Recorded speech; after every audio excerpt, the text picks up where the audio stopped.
अच्छा, सब लोग जानते हैं 12th स्टैंडर्ड के कंपैरिजन में इंजीनियरिंग का जो डेरिवेटिव है ना वो इजी है। 12th स्टैंडर्ड में नंबर ऑफ फॉर्मूलाज था और क्या है कि एट ए टाइम अगर इम्प्लिसिट आया तो और टेंशन। लेकिन इंजीनियरिंग में पार्शियल डिफरेंशिएशन एक ऐसा टॉपिक है जिसमें पार्ट पार्ट में डेरिवेटिव लेना है। बस चैलेंज ये है कि जब भी 2 डेरिवेटिव या 3 डेरिवेटिव लेना है, 4 5 ऐसा नहीं है, 2 या मैक्सिमम 3।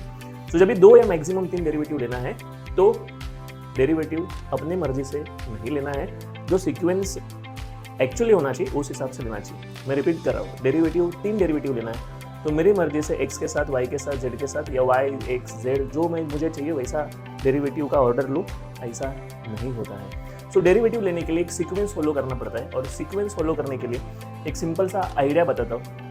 बस इन टू आउट जाइए, अंदर से बाहर। ये पहला z के साथ डेरिवेटिव लो, फिर जो आंसर आएगा उसका y के साथ लो, फिर जो आंसर आएगा उसका x के साथ लो।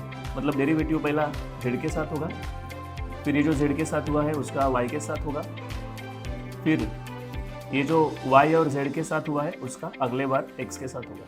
दैट्स इट, ऐसा होगा। पहला z के साथ, फिर y के साथ, फिर x के साथ। Ladies and gentleman, this is simple. So in to out, derivative लेना है, 3 लेना है, 2 लेना है, कितना भी लेना है, अंदर से बाहर जाना है, ये सीक्वेंस फॉलो करना है। तो समझा कि नहीं समझा?